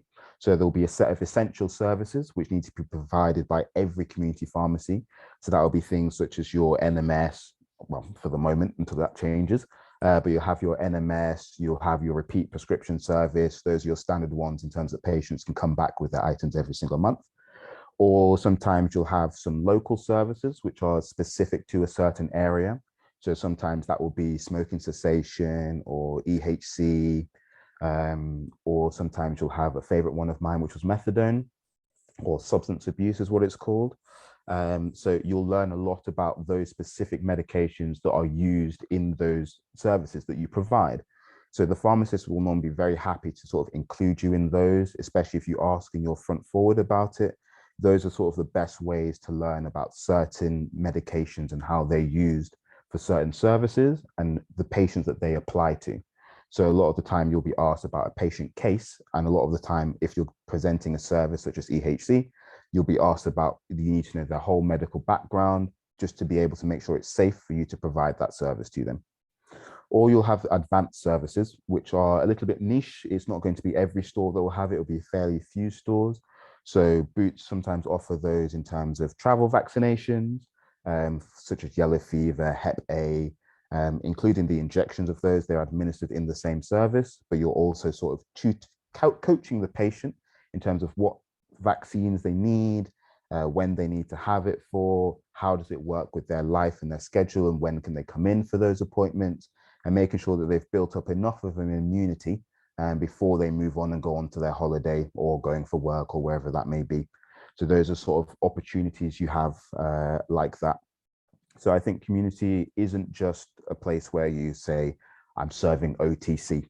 OTC is there, and it's one thing that you'll have a great exposure to, but there's a lot of clinical work that will go into the dispensing of the prescriptions, the checking of the prescriptions, and that whole process of being able to hand that prescription out to the patient and making sure it's safe.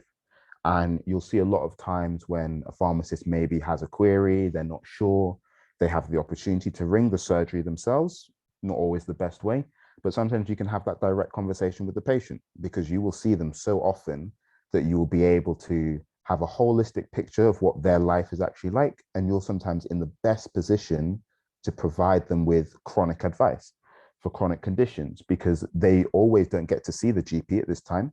As we've been alluded to a little bit earlier, the NHS is under a lot of stress. You're not always able to get in to see a doctor. And so that time, that community pharmacy is the most available place to get any clinical or medical advice. So sometimes, you will be there with the weirdest of scenarios. You'll be asked the weirdest of questions by patients, and they'll expect you to come up with an answer. And so sometimes you can be put on the spot in a way that you will never expect, or have situations which, you'll be happy to speak about later on. It'll become a funny story many years down the line when you realize what the right answer was that you should have given. So I think that's sort of my overview of what clinical community pharmacy can be like. And I think, to be honest, we need to sort of experience it a little bit more, especially with the development of independent prescribing, which will eventually come through to community as well. So we will sort of be, as community pharmacists, in a position to be able to prescribe and have that clinical direct effect that most people would say you have to be in hospital for. So I think there's opportunities for growth there, especially. And I think just to add on a little bit in terms of what the other guys have said about, organizing your revision and evidences, I would say don't stress too much about it. I think your evidences, a lot of the time, they will write themselves, especially at the beginning. Just don't focus on trying to hit a certain outcome. Just think about an experience that you've had, an experience that has come up, whether it be in the pharmacy, whether it be in the hospital, whether it be in the GP, that you can just remember, and eventually just write out the evidence, write what happened, write what went well, write what went wrong. And then afterwards, you can then map the outcomes onto the evidence that you've already done. And a lot of the way at the beginning, you'll get a lot ticked off just because of that. And especially if you're doing it for multiple different ones, then you can say, I showed that I know how to communicate effectively to a patient on these 3 separate occasions. And then your tutor's more than happy to sign you off. And then I think it depends on the tutor. Some want to see multiple evidences continuously throughout the year. Some of the more difficult outcomes, they're happy to at least see that you've just done it once, and they're happy to go with just that one.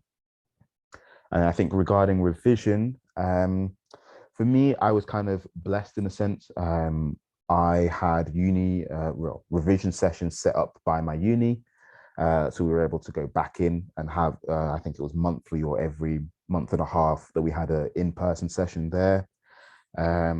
Boots had their own training program. So a lot of you, if you're in independence, you might need to ask to be signed up to one, or your manager might have already signed you up as part of their package, whether it will be Buttercups or NPA. Some have green light. So just check which service provider you've been given, and just make sure that you're engaging with that, just so that you're regularly up to date with your knowledge as you're going through the year, and then you can sort of ramp it up as you're going along. And then I was also fortunate enough to be part of the bursary award, which is with the Pharmacy Foundations. So that's why you would have seen my face slightly earlier on one of the pictures, that I'm sort of part of the team for that. So we sort of cater a little bit towards, I wouldn't say disadvantaged groups, but certain groups that we identified that needed a little bit extra support. So we were able to sort of liaise with some universities just to provide extra support, mentorship wise, because we felt that was important. And also revision wise, in terms of having extra resources that you could always go through. But in terms of, I think, how to mimic that in your own work and your own year, I would say just make sure that you're, on top of the people that you have around you, and that was, like I said, one of the things that I enjoyed most about my year, was having those people around that I could always contact to and go to for help regardless. And I think that was, again, like I said, one of the benefits and the best things that I had. I mean, as an example, I had a friend which we went to uni together, and then we both ended up at Boots together, and we actually ended up, I think, about 10 miles apart in terms of our store. So we went to all those training sessions together. We went to our uni sessions together. Then we're both at Boots currently, both as our relief pharmacist roles. And then we're both up for different store manager positions for different stores as well. So we sort of moved through the whole progress and timeline together. So that's been fairly good for us all. And then I think in terms of we can go into that. In terms of, I think, future tips and advice, find what motivates you. I think, first of all, at the end of the day, you've all got to this point, completing an MPharm degree. And there must be something that made you want to do pre-reg and made you want to complete it and be a pharmacist. That's different for every single person. So don't think that it has to be because I want to be clinical, or I want to be able to say that I want to open my own pharmacy. But find what matters to you and sort of use that as motivation for yourself to sort of push yourself along. And I would say don't be too concerned about what your friends are having and what their experiences are in other sectors. As you sort of see, there's been a bit of positives and negatives to every single sector. So just sort of focus on what your positives are and see what you can do to sort of address any negatives that you feel that you have in your own placement. And if need to, always discuss it with your tutor. They're more than happy. For them, they also get a little bit of a bonus. Maybe I shouldn't say that, if you pass. So that's also a little incentive for them if they forget that they should be helping you. I guess you can say that. But yeah, my second tip, forget about the exam for now, at least at the beginning. It's all the way away. You may say that might come up quickly, and it can do sometimes, but at the beginning now, just sort of focus on you getting self set up in your environment, focusing on the evidences that you need to do, and just get everything out of the way, so that when it comes to the second half of the year, it comes up to exam season, you can just solely focus on that and not have to worry about anything extra that either your provider needs you to do, or the audits that you have possibly need to do, because they will crop up. So just get everything else done out the way, so you can just focus on that exam at the end. And then I've said, stick with the method you know. So for me, that's your revision. So as I said, you've been through 4 years of university. For some of you, it might have been longer, that you pass all the exams to get to this point. So however you revise the entire way through university worked. So just stick with it for your pre-reg exam. Nothing will change. The information will always be like that.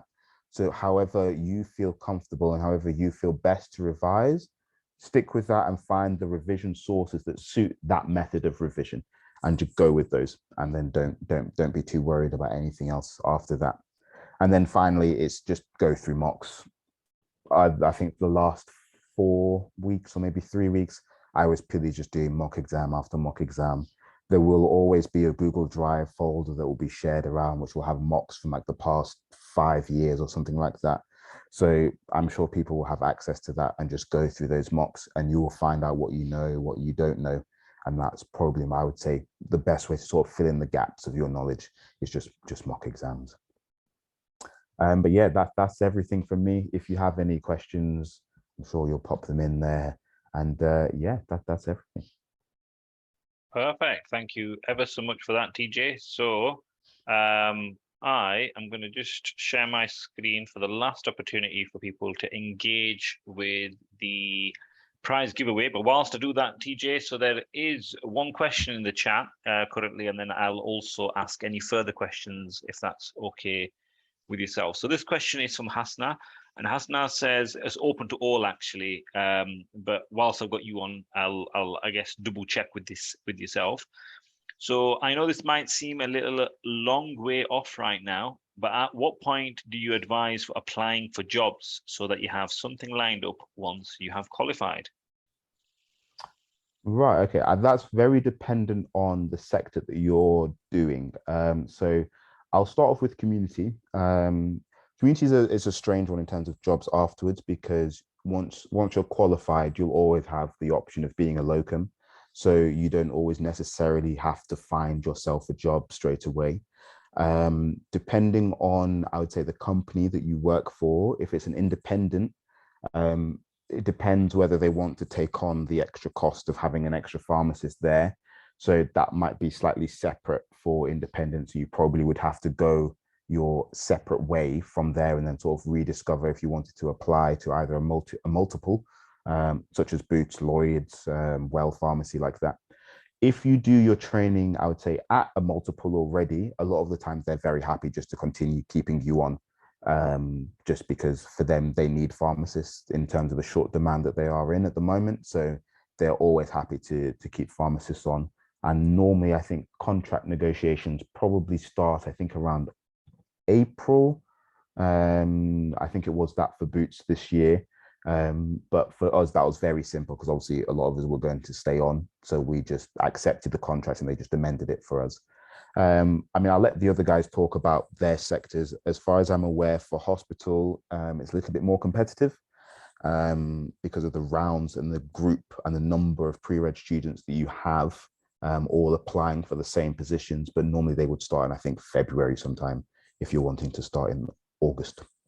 Fantastic. Thank you for that, TJ. And we will, by the way, guys, have another webinar coming up later on in the year, probably from maybe around December, January time, about job applications. So do make sure you are signed up to our social media, WhatsApp, etc., to be kept up to date about these sessions.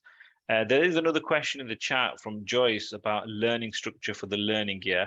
I actually do have a slide coming up from my part on this. So I'll elaborate on that. And I do think TJ has been quite useful in providing some information. But one of the questions that I had for you, TJ, was in relation to community pharmacy, because quite often what I get from trainee pharmacists is that, unfortunately, or fortunately, it depends on how you see it, they will often say that they feel like they are just dispensing all day long. And I think obviously you mentioned that you had seen this transition where your pharmacy has gone from dispensing, but then dispensing a lot more.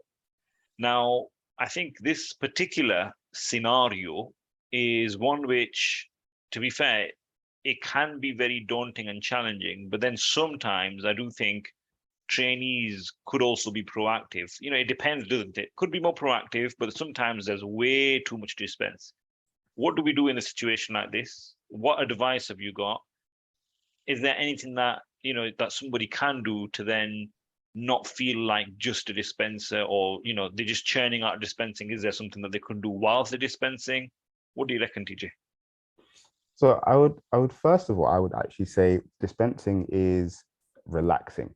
In terms of when you're in a high stress environment, just being able to sit there and dispense is actually incredibly nice. Just to sort of, when you can have good days and bad days as a pharmacist. And when you have those bad days and you've had a bad interaction with a patient, or patients are, let's say, no longer being as nice as they could be, sometimes it is a nice thing to say, okay, I'm just going to go and dispense for a little bit, and I'll take the heat off myself.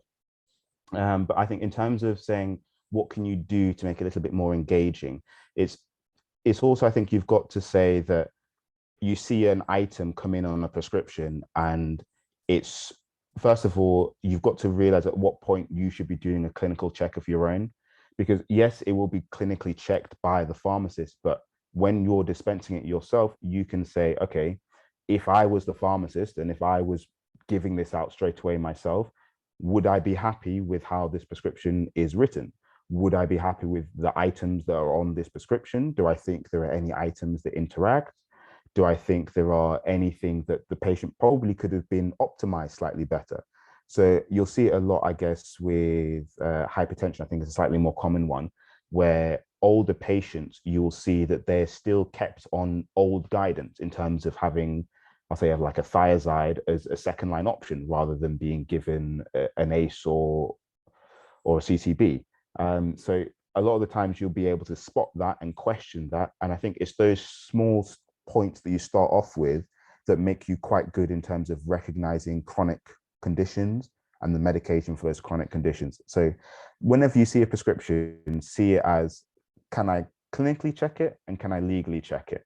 And once you do that, I think you'll be on a long way in terms of understanding what each medication is for, how they're interacting, how they're working together. In terms of like H. pylori, you'll see that a lot with multiple of antibiotics being given. So it's just sort of questioning what you see on a prescription rather than just saying, here's a prescription, here's a box of medicine, let me scan it and let me send it off. Put a little bit of effort into why you're doing what you're doing in that moment. I'll probably say it's my biggest tip. And I guess that goes back to that point that you were highlighting earlier, TJ. You were saying that, even though you said it sounds cliche, you can make your placement as clinical as you want it to be. I guess the reason why it sounds cliche is because it's true. You know what I mean? So it's about having that proactive approach, really, setting up yourselves mini challenges. If you do find yourself in a position where you feel like you're just dispensing, the other thing, what I used to do, and this is going back a few more years ago, I'd read the cautionary labels and I think to myself, well, this is going to teach me something, isn't it? So flucloxacillin, take it on an empty stomach. And little things like this can just help, change that task up for you guys. Now, there is another question about study times. I'm going to hopefully answer that in a few moments when I've gotten through the learning structure. But any final points, tips that you'd like to share, TJ, before I move on to that final point and then we round off for the day or evening? I would say enjoy it as much as you can, because your responsibilities change quite a lot once you end up qualifying, and you expect a lot more and very different things are expected of you in terms of what you can do and what you know. But I think before getting to that point, get the people around you that you want to have around you that you know can help you. And in terms of your revision, if revising with friends works for you, do it. If it makes you stressed out to the point that why do they know more than I do, or how come they're getting that right and I'm getting that wrong, then don't revise with friends and sort of focus on yourself to get yourself ready for that exam, because it's only going to be you that's taking it and nobody else. Fantastic. And that's a very valuable point. You're in charge of your time, guys. If you feel like something is demoralizing, you can quite easily cut it out or leave it to a side. If sometimes working with friends is good, but like TJ mentions, if that's demoralizing, then switch it up a little bit. But thank you ever so much for your time, TJ. Some really valuable discussion points there. I am personally really excited to have you on board for our next round of the Bursary Award, which some of our colleagues will be experiencing over the next few months. But yeah, thank you ever so much for your time today, TJ. Feel free to drop any comments into the chat in relation to social media handles, etc. But yeah, thank you ever so much for this evening. Thank you. Right, guys. So I can see that there are a couple of questions in the chat. and I'm going to answer them hopefully in the next few moments, because I've got the last few closing slides, one of which, very, very important actually, is in relation to the learning structure for the year. So I'm going to briefly go on to this, and then I'm going to close off and answer any further questions. And then hopefully everybody can finish off and watch second half of Man United versus Everton, if you're a Man United fan like me. If you're not, then boo to you. Right, okay then. So you've heard a lot, you've seen a lot from our speakers today. Hopefully you made lots of notes. Basically, what you can see from there is pre-reg, foundation training year. It's not a smooth journey, but it's also not exactly a journey that you can't enjoy. You should enjoy, actually. And because as you've seen from our speakers, there are tough points, there are pressure points. Key thing is being proactive. The more proactive you are, the more you're going to get out of that foundation training year. My learning structure for the year tips are now going to come up on the slide, and I'm going to briefly talk about these before we do round off. So, learning structure tips for the year, what would I advise then? Based on what the speakers have said and based on my previous experiences of having trainee pharmacists, here we are. I would say the first most important thing that you can do, and this term has come up a few times from our speakers earlier today, is to conduct a learning needs analysis. In lay terms, what that is, get a piece of paper or get a Word document or get your iPad, do whatever, sit down before you even open up the BNF, before you even go on to the ePortfolio, sit down and write down what you need to achieve by when. So for example, and one of the things that we're going to cover in our session later on in the year about the registration assessment framework, when it comes to the BNF chapters, they're broken down into high, medium, and low. So ones that you need to know high, you get most of your questions from. Medium, you get medium amount of questions from. Low, you get limited amount of questions from. What you need to do is you need to write down, well, if, for example, cardiovascular is high weighted, how do I ensure that I can get that done by the exam? You know, for example, I've got to cover 12 BNF chapters by the exam. That means that I need to do minimum 1 per month if I had 12 months, but you don't have 12 months. So maybe I need to do more than 1 per month. Or maybe for the first few months, I need to get my ePortfolio out of the way. Whatever you've got to do, you've got to write that down as a plan, set little targets and work towards them. And that is both for your ePortfolio and your exam prep. The first thing, maybe next weekend, obviously we're going back to work tomorrow. So next weekend, sit down, and the first thing that you should do, or next time you have your study time, draw up a learning needs analysis. And if you need support with that, that's what we're here for. Feel free to WhatsApp us, feel free to go onto the social media pages, and we'd be more than happy to assist with that. What is my key advice for success then? When you've drawn up your learning needs analysis, you need to establish a routine. What I mean by that is a routine that allows you, as you can see there, to have downtime, that allows you to have some sort of regular exercise, whether that's a walk, whether that's something a bit more intense, but you need to have a routine. Yes, our speakers have said today that the first 6 months should be more about ePortfolio, settling in, etc. I would also say the first 6 months of your training year are about trying to play around with your routine and get it wrong sometimes, you know, thinking, oh, I'll do a bit of exercise and then realize, actually, I'm knackered after this.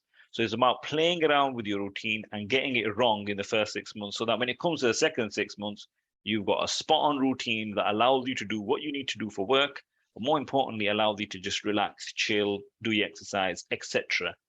And obviously, the key thing is being proactive. The more proactive you are within your workplace, the more you're going to get out of it.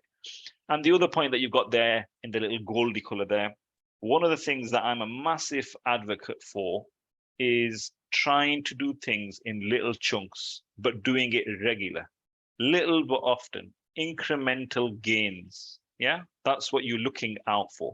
You are looking out for ways that you can do it so that you're not stressing yourself out. It's not bottlenecking. And then you're having to throw your routine out the window, no exercise, diet goes out the window, whatever, and then you're stressed out. So little but often is key in relation to that. Now, there was one question that was sent through about study times. If we have not been allocated a set amount of study hours, would this be something that I should be worried about or worth bringing up? I always say, if you're working in a workplace and you're entitled to study time, it's best to ask that at the very beginning or as soon as, because the longer you leave it, what's going to happen then is basically your workplace will get used to you not having study time. And then it's an uphill battle, because that's when your supporting staff kick off, say, why did this person have study time, etc., etc. So that's the key thing, is the sooner the better. So hopefully that answers your question. Just last few points then. Obviously, thank you for those of you who have engaged in the social media competition. The competition, we're going to shut off maybe 5 more minutes. I'll give you an extra 5 to 10 minutes after we finish off in the session. But just to stress as well, even if you don't win in the competition, the Pharmacy Foundations team does have this revision course available. First video will be going live in the next week and a half, 2 weeks. So do make sure you sign up to this. There is actually an offer available, which will expire towards the end of November.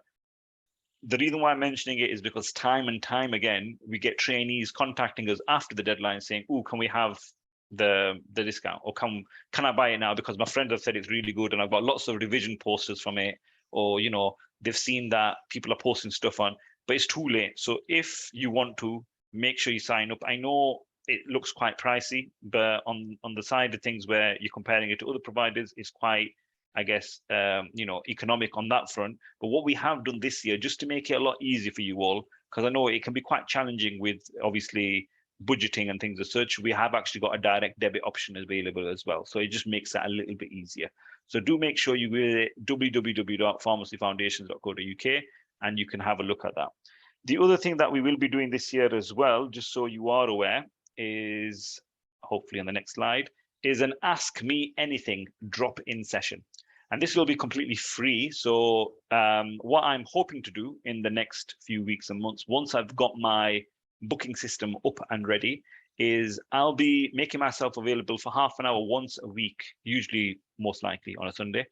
And in that time, you can book a free one-to-one advice and guidance session with myself, just so that, you can have a chat about pretty much anything with regards to your foundation training year. So do make sure that you keep an eye out on our social media pages, because that's the way this information is going to get released. And as a reminder, social media pages are listed on your screen there. So Pharmacy Foundations on all of these platforms. And in addition to that, we have a WhatsApp support group. So for those of you who were on Telegram, as I was mentioning before, we have now moved across to WhatsApp. So feel free to give that a scan and join us in any discussions.